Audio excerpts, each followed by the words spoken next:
So good afternoon, everybody, and welcome to this week's Great Ormond Street Grand Rounds. My name's Simon Blackburn.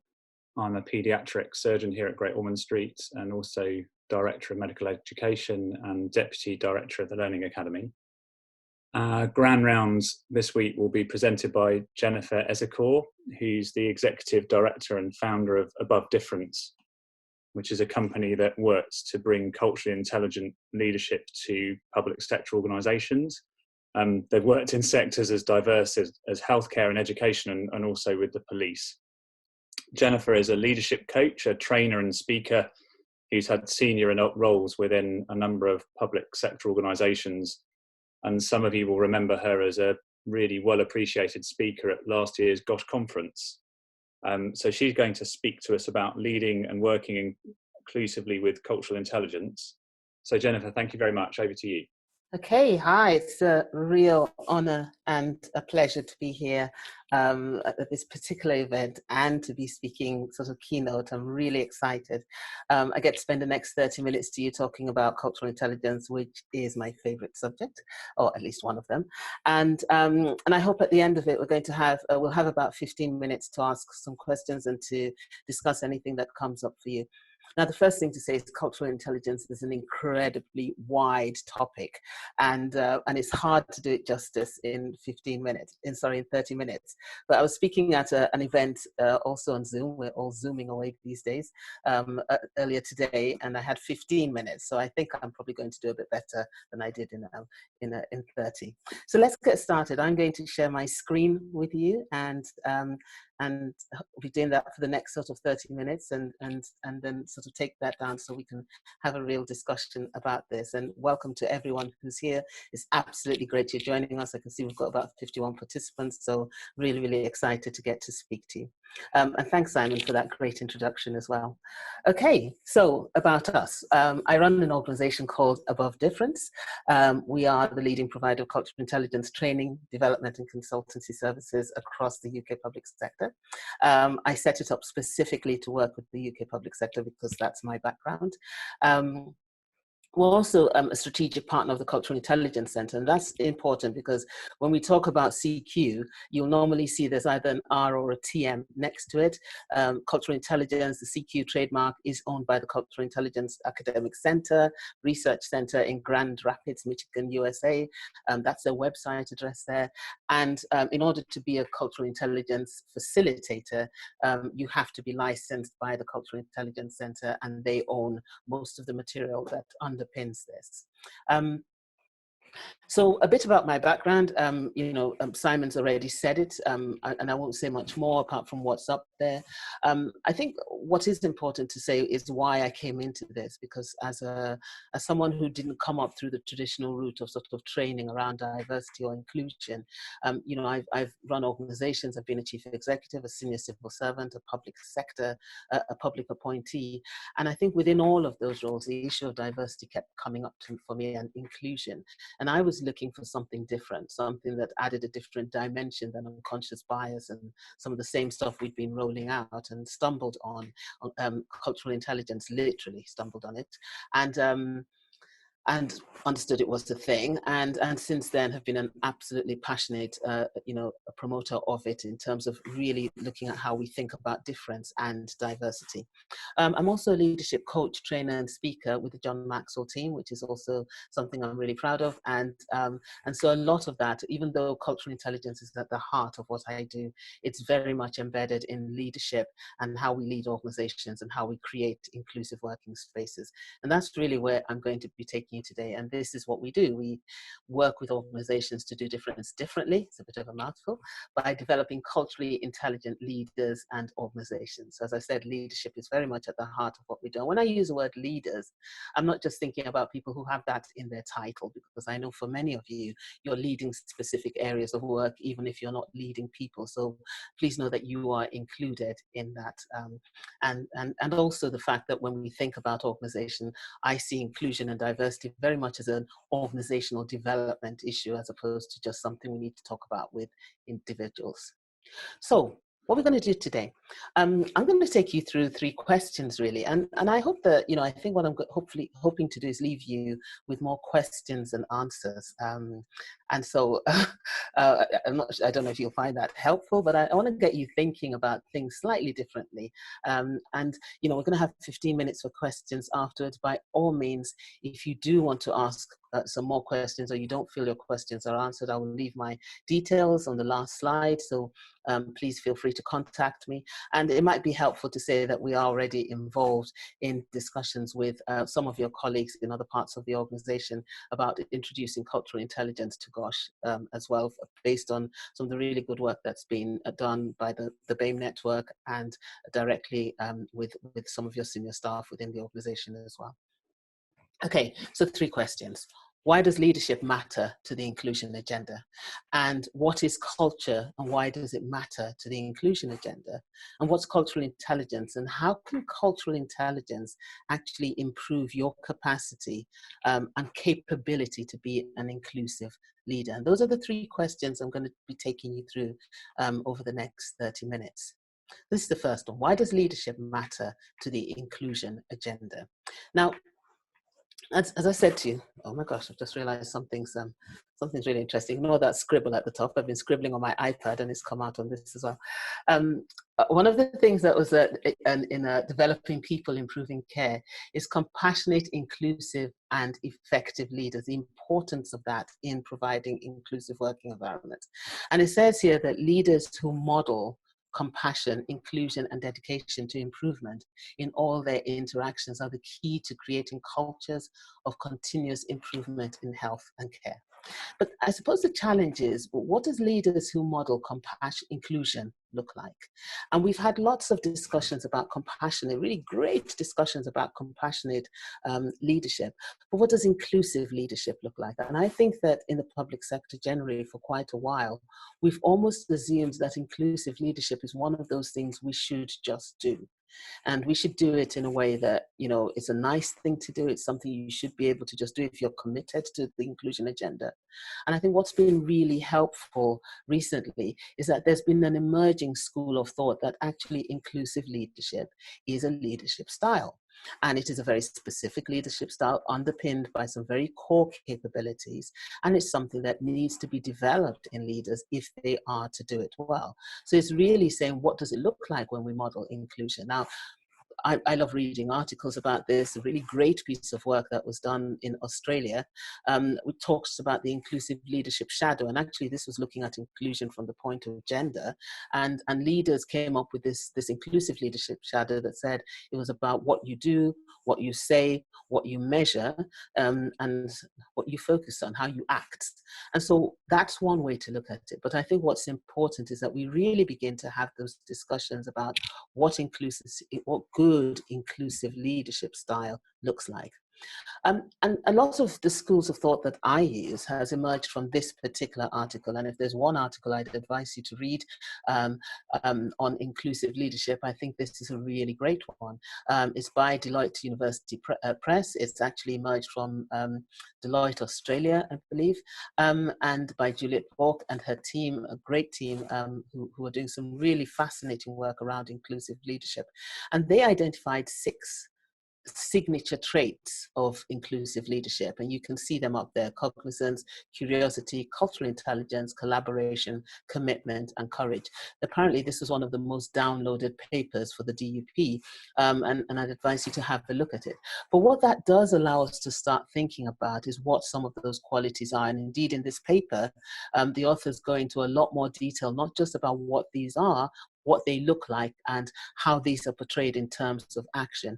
But again, it brings us back to this whole thing that leadership is absolutely key to the inclusion agenda.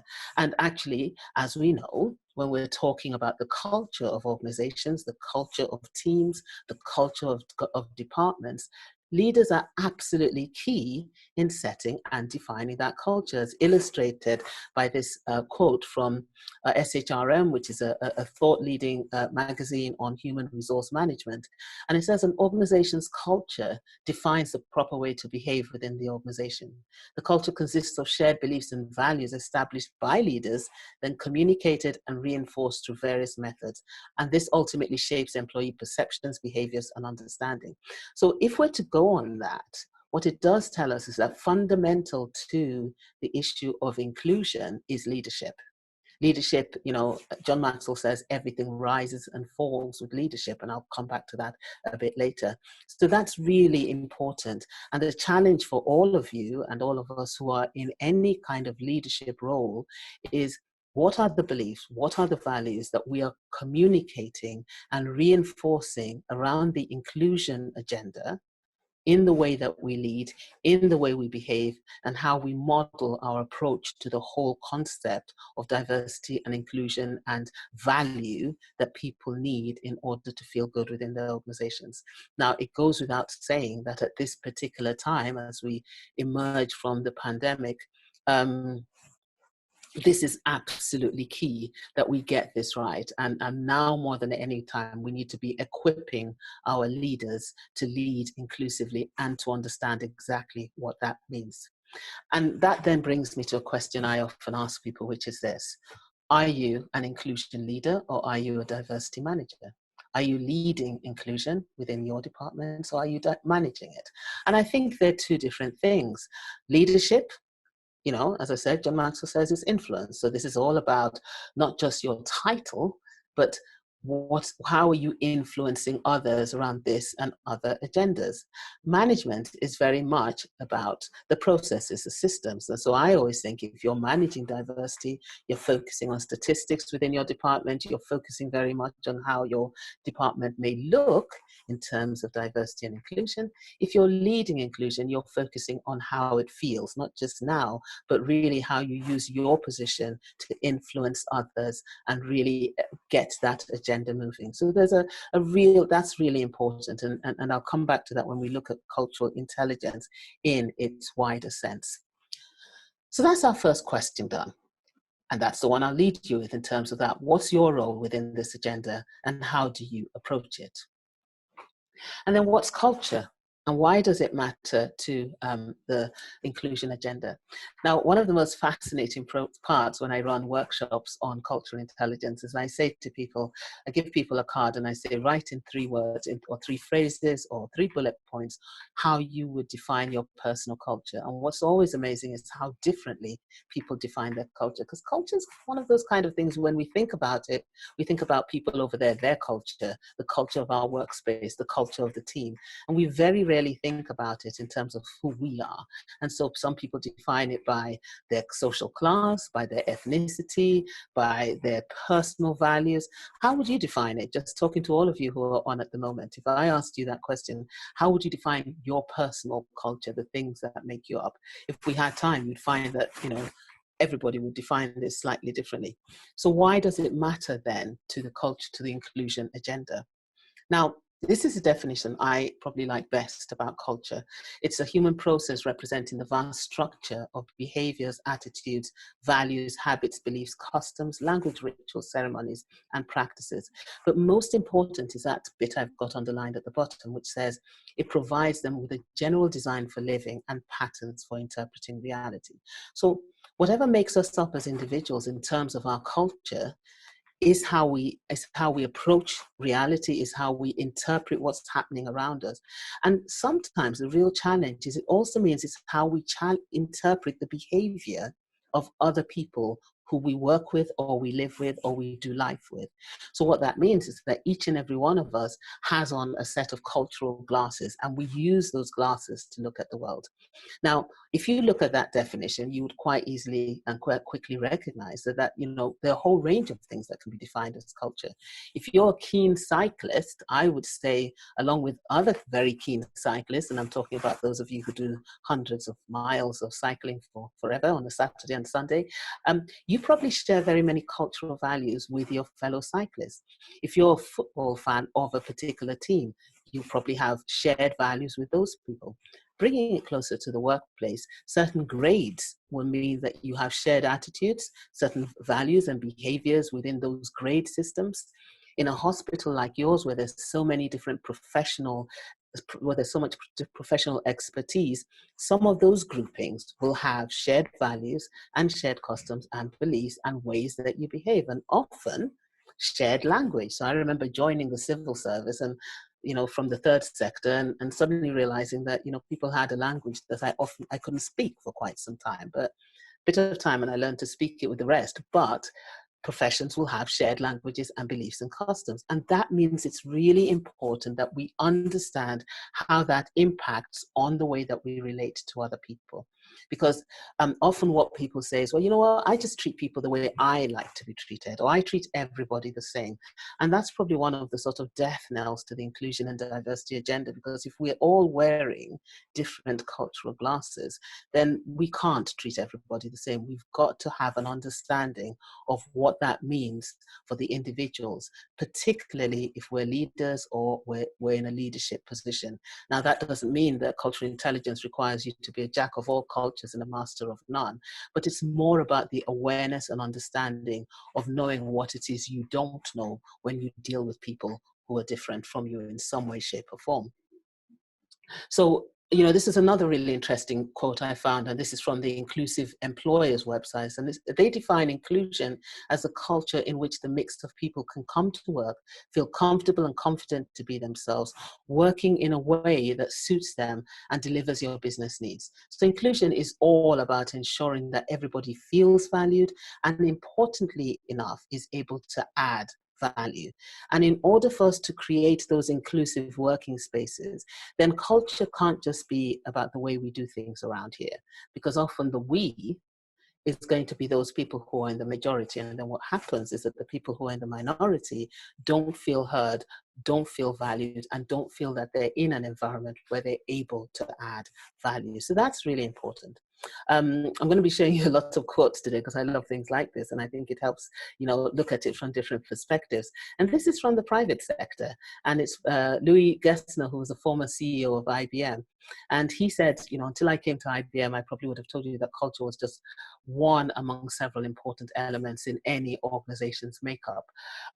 But now he's come to see that culture isn't just one aspect of the game, it is the game.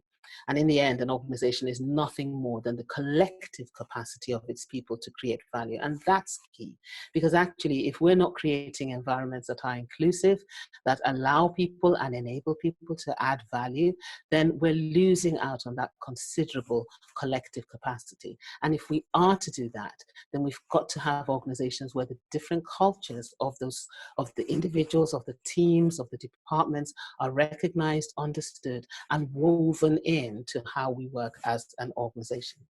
And so the question I leave you with here for my second question is this: how do the cultural values and preferences of individuals and leaders in your organization impact on your ability to work and relate effectively with individuals, and be those patients, staff, stakeholders, families who are different from you, from them, or different from you?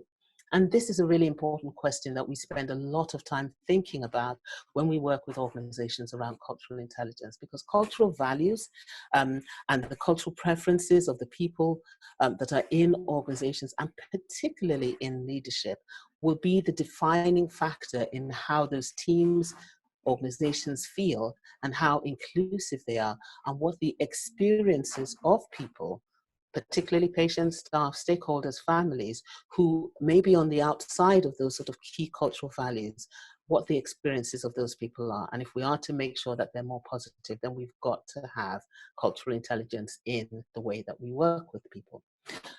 Which brings me nicely into the definition and my third question. What is cultural intelligence? And how can it improve your capability as an inclusive leader? And again, as I said, this is taking leadership in its widest capacity. So where did cultural intelligence emerge from? It came upon because people asked the research question: what is it that helps some individuals and some organizations work more effectively across cross-cultural boundaries than others? And this is being looked at the time from the private sector. And people were looking at the globalization agenda and trying to understand this, and looking at organizations like Coca-Cola and IBM, some of the big organizations that that were actually working with people from different countries and had bases in different countries. And so there was a need to understand that. And so the formal definition of cultural intelligence, as devised by two professors, Sun Ang and Lin Van Dine. Lin Van Dine is still a founding member of the Cultural Intelligence Center, is that cultural intelligence is the capability to function and relate effectively in culturally diverse situations and contexts. Now, a couple of words there I want you to note, and if you were at my previous presentation, you might have heard me say this. The capability is incredibly important, because with cultural intelligence, we are looking at capabilities. So this is not just a kind of nice to have. You may have heard of cultural awareness and cultural sensitivity. Cultural awareness and sensitivity, actually absolutely great. Your awareness is about your being aware that you are surrounded by other cultures, and sort of registering that awareness. Your sensitivity is looking at how sensitive you are to the other cultures that you're surrounded with. But cultural intelligence is definitive in that it is looking at a core set of capabilities, cognitive capabilities, that enable individuals to function and relate effectively in culturally diverse situations and contexts. Now, important to note that the word culture there is a very wide concept. So we're not just talking about culturally diverse situations in terms of ethnicity or gender, but we're talking about all sorts of culturally diverse situations, recognizing that that can range from working across teams to departments with individuals who are culturally diverse to particular contexts which are culturally diverse. And the key challenge there is, how do you function and relate effectively in those situations? And that's what we're thinking about when we think about cultural intelligence. So when we talk about the capabilities, we're talking about 4 key capabilities. And these are the things that we look at when we look at cultural intelligence. And I'll talk about how we do that in a bit. We're talking about your cultural intelligence drive, which looks at your level of interest, your persistence, your confidence during multicultural interactions. And underneath that, there are subsets like your sort of confidence, your intrinsic understanding, your extrinsic understanding of how that works.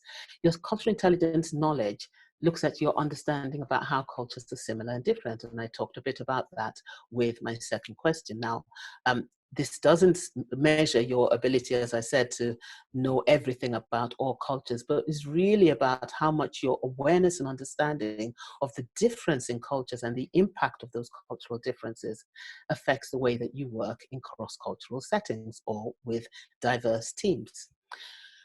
Your CQ strategy looks at your awareness and ability to plan for multicultural interactions. So this is really thinking about how you take that knowledge and build it into the way that you strategize when planning and working with people who are different from you.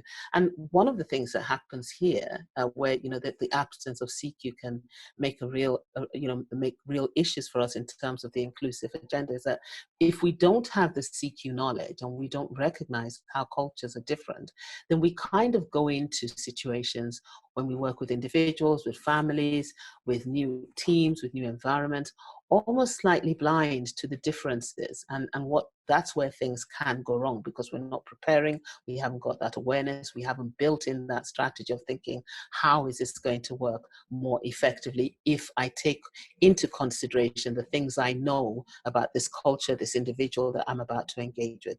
And your CQ action then is where you put all of that into consideration.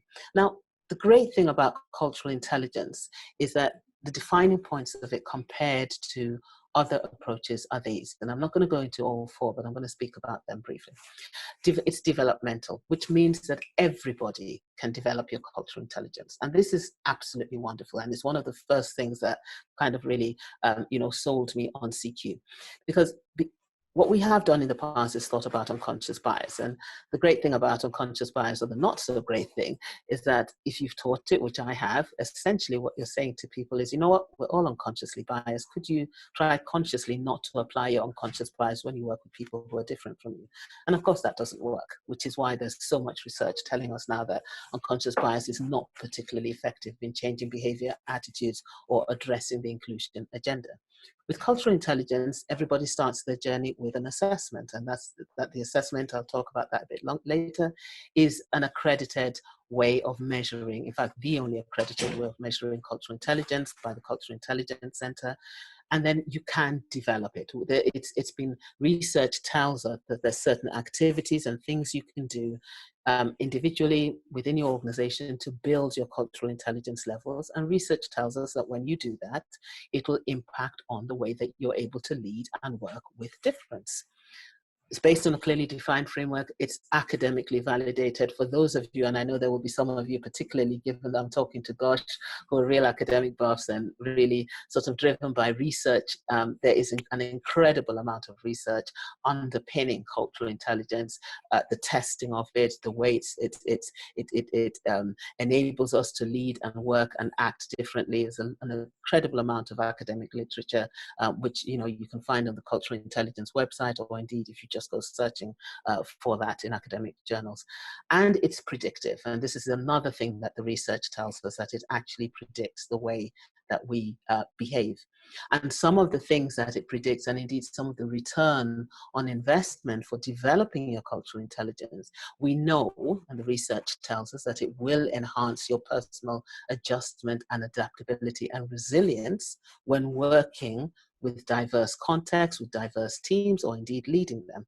We know that it impacts on your judgment and decision making, because your CQ knowledge, your CQ strategy means that you're making decisions from a much wider understanding of how culture impacts on behavior and attitudes and your engagements with people who are different.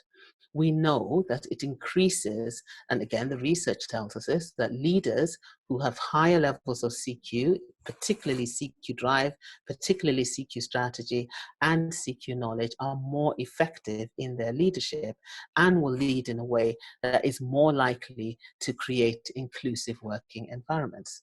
Now, indeed, one of the seminal books, I think, on cultural intelligence and leadership is this one by Professor David Livermore, who also happens to be one of the founding members and the current president of the Cultural Intelligence Center in the US. And he says in this book, which is a fascinating book, says cultural intelligence helps leaders effectively adapt their leadership strategies when working with individuals from different cultural backgrounds while still accomplishing what they need to get done. And I think what I love about that is a recognition that cultural intelligence isn't a nice to have. It's about doing the job properly. It's about recognizing that if we are, especially in a globalized world, and I understand from, Gosh, that you, not just in terms of your staff, but the families you work with, are working with difference on a daily basis. It's really about not just doing something because it's a nice to do, and it's one of those things the policy tells us that we need to do, but actually saying, doing this well helps you get your job done well. And that's incredibly important, I think, in terms of this debate. So I've got about 3 minutes, and I'm going to just try to, because I think sometimes it's good to give you a little bit of a taster, just to talk about, culture, go back to cultural knowledge, and just talk quickly again about what that actually means. Now, one of the things we do when we talk about cultural CQ knowledge is we look at CQ, we look at our cultural value dimensions, and I mentioned this earlier. And these are the 10 that we look at, which are based on significant research that was done. And I always forget who's led this research, but if you're interested, I can provide details of the name. That identified some of these key cultural values that we all have as part of our makeup. And cultural value dimensions are an invisible layer of diversity, but they do impact heavily on our interpersonal effectiveness. And so one of the things we look at is what this actually means for the way that we work with people. And as the more you understand how these cultural values are impacted by where we come from in the world, by where we've grown up, by the experiences we have, the more effective you are at working with people who come from different contexts than you do. And I'm going to just spend a minute or so just talking about one of my favorites, which is low power distance and high power distance, because I think this plays very much into how we work with people. High power distance cultures, I grew up in one because I'm Nigerian by birth, although I was born in the UK. Essentially authority see your father says jump, you say how high. Low power distance cultures, when you raise your kid in a low power distance culture, you say jump, and they enter into a whole debate which normally doesn't go well for the parent, well, in my case. And that plays into the workplace. So people who are used to high power distance cultures are more likely to have almost in some cases a little bit of a subservient approach to figures in authority, and are more likely to do what they're told without challenging or questioning. People who come from low power distance cultures, on the other hand, are more likely to challenge when they're asked to do things, particularly if they don't feel those things are the right things to do. And this plays out in a lot of things that go wrong often, when people say, well, why didn't you challenge that? Or why didn't you say something? Or why didn't you speak up? And understanding that for some people, speaking up in the workplace will often be tied into their cultural value preferences around how they respond to power and authority is one of those areas, and I could talk about this forever, where cultural intelligence really helps. Now, I'm in my last minute, so I'm going to sort of just rush through and talk about how we measure CQ. So cultural intelligence, these are sort of the tests that we do. We look at, for leaders, the 360 report, the CQ report. As I said, this is developed by the Cultural Intelligence Institute. And I often say to people that we're not interested in training or doing just assessments. What we're all about is working with organizations to become culturally intelligent. And that's working with the leaders at the top of the organization and thinking about how you embed the language and the knowledge into all aspects of that organization's makeup. And so I'm just going to end with saying these are some of the things we do. I'm not going to do a selling job here because I think it's all about just introducing some of the concepts to you. But we do this as part of the work that we do with organizations in helping them to become culturally intelligent and more inclusive. And I'm going to end here because I started off talking about leadership being absolutely key. This is a book by John Maxwell. It's one of my favorite books. As a coach and trainer with the John Maxwell team, you get to work on, study, and teach some of the lessons from these books. And he says this in his 21 Irrefutable Laws of Leadership. He says, everything rises and falls on leadership.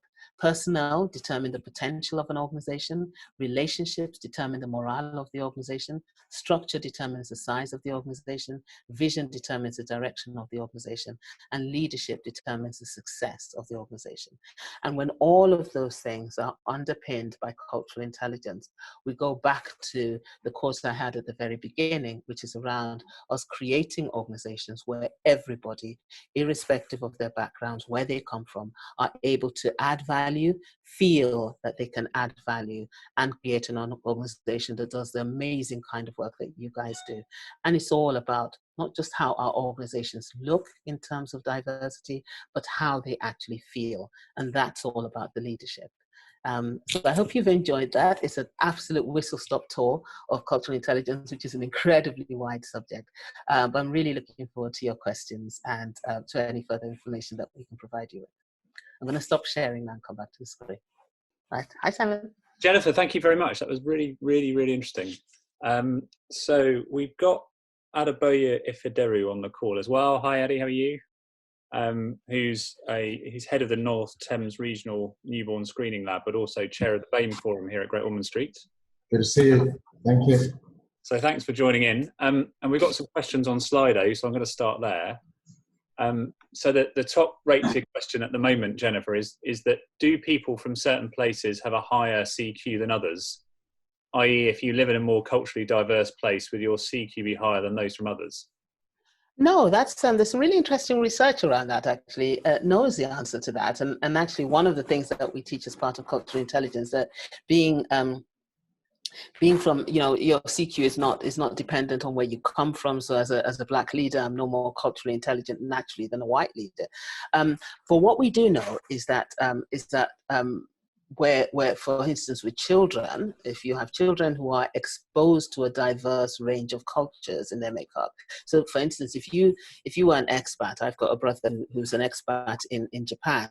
If you take your children to a particular area and keep them very much within sort of all the English expats and the customs all the same, they don't speak the same language, then they're probably more likely to have a lower CQ than for those who take their children out. They let them mix in local schools. They spend a lot of time time sort of really absorbing the culture. So, you know, we know that international travel actually doesn't promote CQ. And so often I have people saying to me, well, I grew up in Nigeria, I grew up there. No, that doesn't make you higher CQ. And in some cases, international travel can actually promote ethnocentrism. So that's a bit of a long answer to that question, but yeah. Thank you. So there's something developmental there about the influences and the variety to which you might be exposed as a child, as opposed to necessarily. It's. I guess it's something about how you use the place you're in rather than just being in the place. Is what you're saying. Absolutely. Absolutely, and CQ Drive in particular tells us that, because when I give examples, I always get, when I teach CQ Drive, I often say, if you're the kind of English person who, when you go to Spain, for instance, you hang out at the British pubs, you only eat fish and chips, and you eat at the sort of English restaurants, then yeah, your CQ Drive is not particularly high. And if you're the kind of Nigerian, because I come from Nigeria, who when you visit the UK, you sort of hang out in Peckham and only shop in Brixton Market, then same thing, your CQ Drive is also not that high. And actually, in our personal life, that's fine. You know, some of us, you know, there's some people kind of like to be around people who walk like them, quack like them, talk like them, and dance like them, and that's cool. But if you are a leader, it's not. Because it means that you're less likely to engage with people who are different from you. You're more likely to be driven by biases and assumptions and stereotyping when you're working with people who are different from you. So as a leader, I always encourage leaders to really work hard on developing their CQ Drive. Great, thank you. Another question is, what is your view on promoting cultural values and cultural leadership intelligence in the context of the Black Lives Matter agenda? Oh, I think it's absolutely essential to it, and it's why I'm so passionate about this and working so hard and you know, we're really fortunate that we're working with, you know, some of the top leading medical trusts, you know, health trusts across the country and public sector bodies. You know, I think that the more you develop cultural intelligence among people who are working with the BAME agenda as part of it, and you know what, I also think one of the most telling things for me as a Black woman was developing my own cultural intelligence. So this isn't just about something you do to the BAME agenda, it's to BAME people, it's something we all need to take on board, because what it does do, it challenges stereotyping, it challenges assumptions, it means people think much more carefully about dealing with stuff. You know, one of the pieces of work that I'm probably most proudest of is the work we did with Avon and Somerset Police, Avon and Somerset Constabulary. Over 2 years, we've worked with them on cultural intelligence.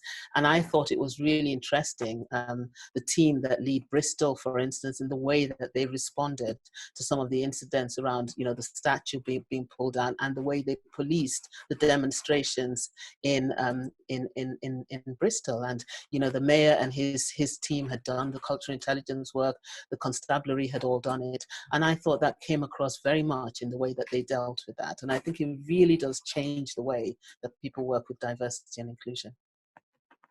Brilliant. Thank you. Addy, do you want to come in on that at all? Yes, I would like to. I think, Jennifer, that was well presented. That was the first time I was listening to one of your talks, by the way. And thanks for inviting me, Simon.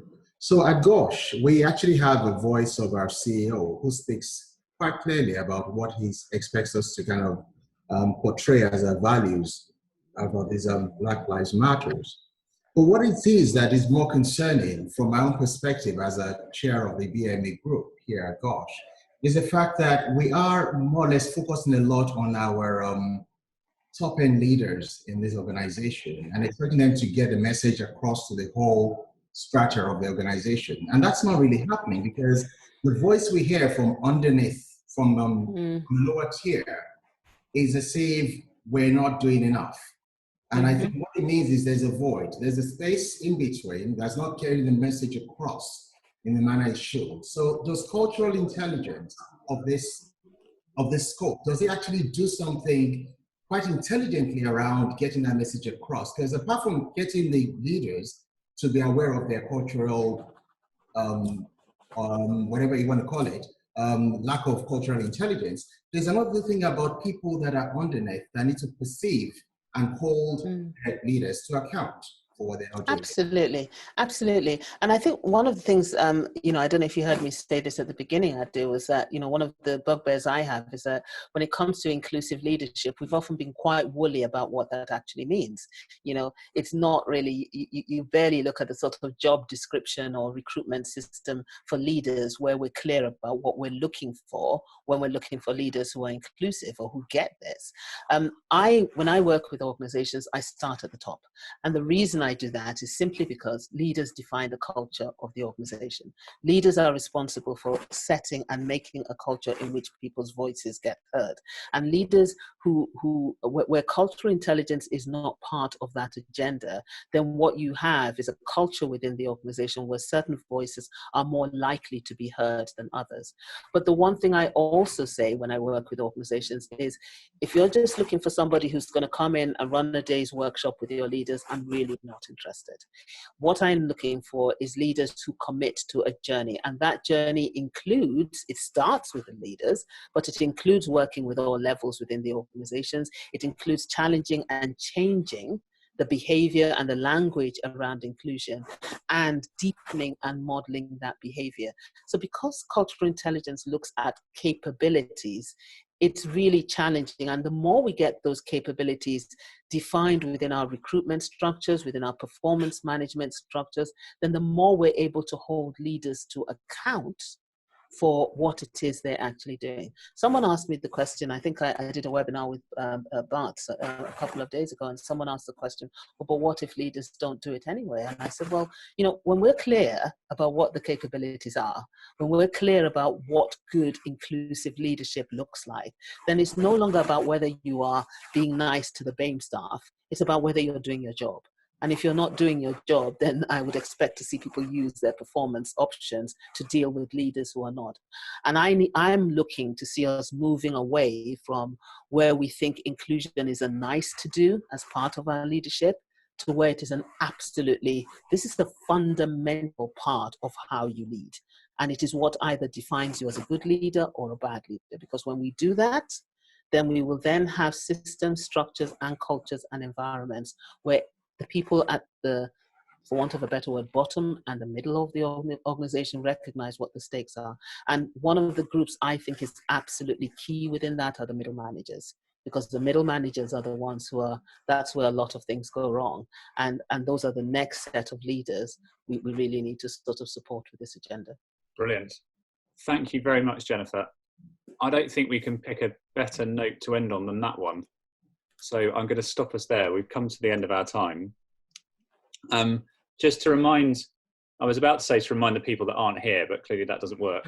But if you do know people who aren't here who would like to be here, just to say that we're still putting all the ground rounds up on the GLA YouTube channel, and you can access that via the open internet. If you go to the Learning Academy page on the GOSH website, or indeed the Learning Academy digital learning page on the intranet, there's a link to the YouTube channel for the Learning Academy, and most of our previous ground rounds are there, and certainly this one will be. Next week, the play team are doing the grand rounds. They've got a session entitled Serious Play, Prioritising Children Wellbeing and Recovery in a Time of a Pandemic. And that will be our last grand round before we have August off. So it just remains for me to thank Adi for joining us, and Jennifer, thank you so much once again for a great talk. My pleasure. And we'll see you all again next week. Thank you very much.